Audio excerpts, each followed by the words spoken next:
Hello বন্ধুরা, কেমন আছো সবাই? আশা করছি তোমরা সবাই যে যেখান থেকে দেখছো সকলেই খুব খুব ভালো আছো, সুস্থ আছো। তো আমাদের পিকনিক খাওয়া শেষ, ওই থালা বাসনগুলো ধুতেই নদীর পাড়ে কিন্তু এসেছিলাম। আর বিকেলবেলার পরিবেশটা দেখো কতটাই সুন্দর, মনে হচ্ছে ওই টিভিতে যেন দেখছি। তো দেখো আমাদের কিন্তু এক এক করে সমস্ত জিনিসপত্রই গুছিয়ে নেওয়া হয়ে গেছে। আর যে প্লাস্টিকটা ছিল সেই প্লাস্টিকটা ভাঁজ করে এখন এই যে টোটোতে রাখা হবে।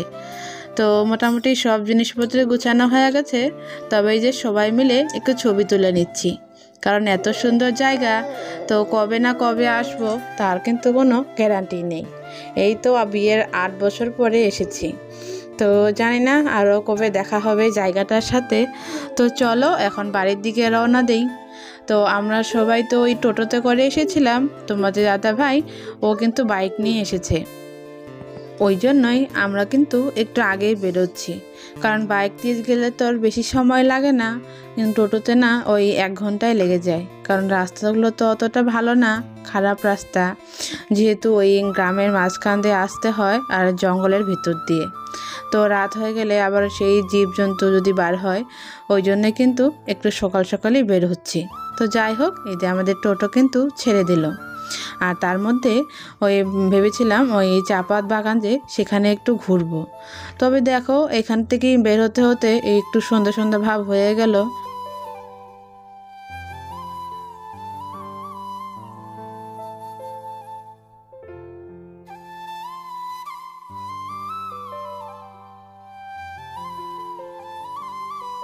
তো দেখো আমরা কিন্তু চাপাত বাগান পেয়ে গেছি। তো আমরা তো সবাই মিলে ওই দুটো টোটো ভাড়া করেছিলাম, তো আমাদের টোটোটা না আগে এসেছে, তো ওরা আসেনি বলে আমি কিন্তু আগেই ঢুকে পড়েছি, কারণ ওরা আস্তে আস্তে যদি সন্ধ্যা লেগে যায় তো তারপরে তো আর ঢুকাই হবে না। তো ওই জন্য খানিকটা ঘুরে নিলাম। তো ঘুরে নিয়ে দেখো এখন ওই যে আবার সেই যাচ্ছি, ওই টোটোলা দেখো দাঁড়িয়ে রয়েছে, তো টোটোর থেকে না কেউই বার হয়নি, তো ওই জন্য আর বেশি ঘোরা হলো না। তো যাই হোক, এদিকে ওদের অপেক্ষাই করছি। দেখো বাইরে থেকে কিন্তু কতটা সুন্দর লাগে, মনে হয় এখানেই থেকে যাই। আর সত্যি কথা কি, আমি চাপাত বাগান তো এর আগেও দেখেছি, কিন্তু ওই মাঝখানেই কোনো দিনও যাইনি।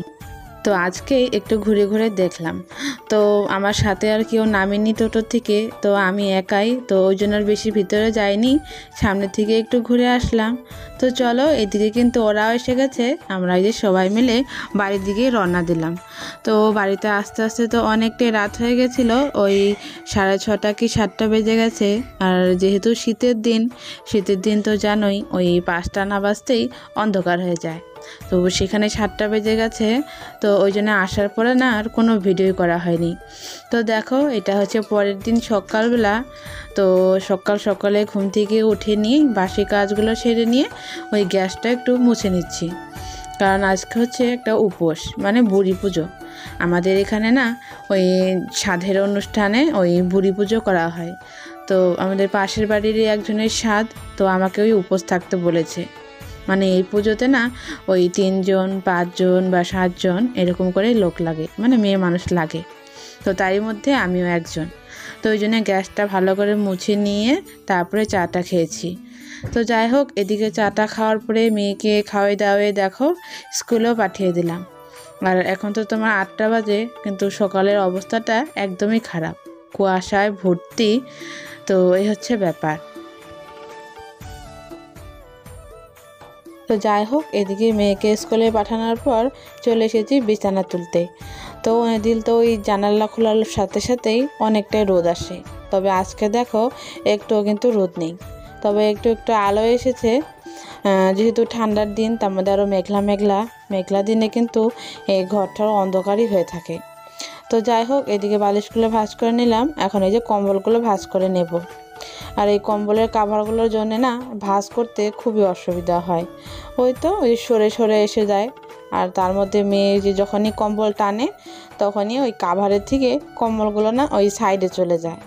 তো ওই যে ভাঁজ করার সময় সবগুলো এই টান টান করে ওই কিনারগুলো বার করে নিয়ে ঢুকে তারপরে কিন্তু ভাঁজ করতে হয়। একটা বাড়িতে কিন্তু অনেক রকমেরই খুঁটিনাটি কাজ থাকে, আর সমস্ত কাজগুলো কিন্তু ওই সবার সামনে তুলে ধরা যায় না। তো যাই হোক, সেমনই হচ্ছে ব্যাপার। তো দেখা যায় তো ঘরে কাজ নেই, তবে কাজ করতে করতে না অনেকটাই সময় পার হয়ে যায়। আর তার মধ্যে এত কষ্ট করে ভিডিও করার পর যখন এই ভিউজই হয় না, তখন কিন্তু আর মনেই হয় না যে ভিডিওটা করি। তো সেরকম একটা হচ্ছে। তো কয়েকদিন হলো তো একদমই ভিউজ হচ্ছে না। তো ওই জন্য না ওই ভিডিও করার আগ্রহটাও না আস্তে আস্তে কমে যাচ্ছে। তো এখন তো তোমরা দেখোই রেগুলার ভিডিও দিই না, 1-2 দিন পর পরই কিন্তু ভিডিওগুলো দিই। তো যাই হোক, এদিকে দেখো তোমাদের সাথে কথা বলতে বলতে আমার বিছানা তোলাও কিন্তু হয়ে গেছে। তো এদিকে ওই যে পাপোশ ছিল, ওই পাপোশগুলো ধুয়ে দেবো, কারণ অনেক দিনই হচ্ছিলো ধুয়ে দিই না।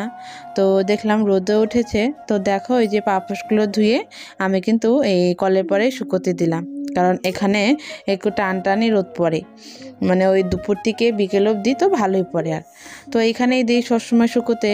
তারপরে ওই যে ঘর বাড়ি এগুলো মোছাকাছা করব। কারণ ওই যে কালকে তো বাড়িতে ছিলাম না, ওই সারাদিন পিকনিকের ওখানেই ছিলাম, তো সকাল সকালে বেরিয়ে গেছি। তো ওই জন্য বাড়ির মোছাকাছা তো কিছুই করা হয়নি।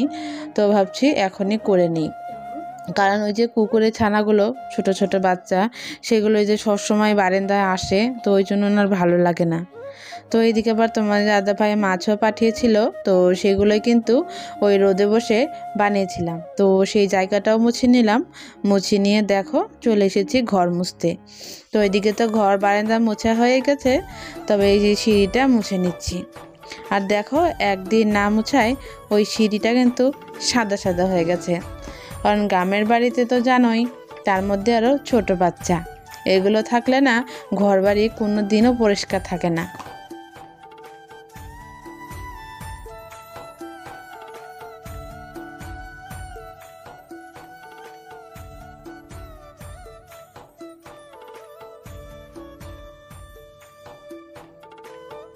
অনেক কাজ। এদিকে তো ওই যে কালকে পিকনিকে গেছিলাম, সেখানকার কাপড় চোপড় অনেক কিছু বেরিয়ে গেছে, সেগুলো ধুয়ে দিয়ে আবারও সেই পুজোর বাড়িতে যাব, মানে ওই যে বাড়িতে অনুষ্ঠান, তো সে বাড়িতেই তো পুজোটা হবে, তো বাড়িতে যাব।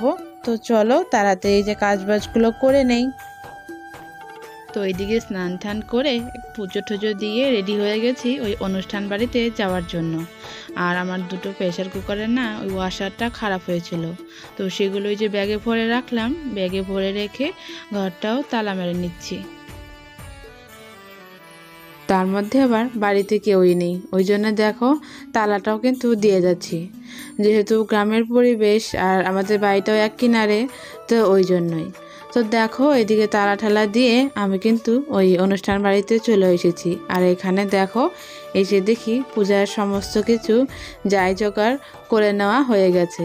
আর এখানে যে কলা পাতাগুলো দেওয়া হয়েছে, প্রত্যেকটা মানে বউ যারা যারা এই পূজাটা করবে, তো তারা সবাই এখানে একটা একটা করে মানে ওই পাতায় খই চিড়া গুড় এগুলো দেয়। তো ওই যে ফার্স্টেই দেখো এই দিদিটা দিয়ে দিচ্ছে, তো তারপরে আমিও দেব। আর এগুলো না সবারই নিয়ম, মানে সবাই করে। আমারও যখন ওই মানে 7 মাসের সাধ দেওয়া হয়েছিল, তখন কিন্তু এই নিয়মগুলো করা হয়েছে। আর বিশেষ করে না ওই শহরের তুলনায় গ্রাম অঞ্চলে যারা থাকে, তাদের না একটু নিয়ম কানুন বেশি থাকে।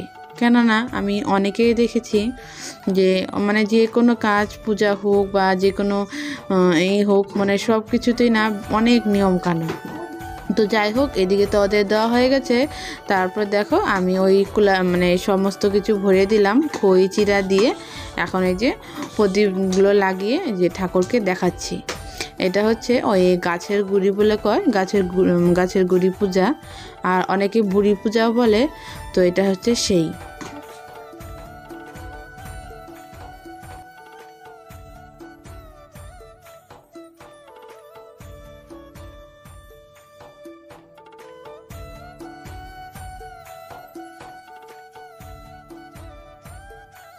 তো এদিকে দেখো তোমাদের দাদা ভাইও কিন্তু বাবলিকে নিয়ে এই বাড়িতে এসেছিল। তো আমি তো ঘরটা তালা দিয়ে এসেছি, তো ওই জন্য দেখো আমিও আসলাম। আর সাথে একটু ওই সামনের দোকানেও গেছিলাম ওই একটা শাড়ি কিনতে। তো যেহেতু স্বাদের অনুষ্ঠান, তো একটা সুতির ছাপা শাড়ি নিয়েছি ওই মানে উপহার দেওয়ার জন্য। তো ওইদিকে মেয়েও স্কুল থেকে এসেছে, তো এখন এই যে মেয়েকে রেডি করে নিয়ে অনুষ্ঠান বাড়িতে যাব। তো দেখো শাড়িটা কেমন হয়েছে কমেন্ট করে কিন্তু অবশ্যই জানিও। যেহেতু নতুন বউ আর তার মধ্যে স্বাদ, আর আমাদের এখানে না স্বাদের অনুষ্ঠানে ওই কালো জিনিস দিতে নেই, লাল হলুদ এগুলি দেয়। তো ওই জন্য দেখো লাল হলুদের মধ্যে একটা ছাপা শাড়ি নিয়েছি।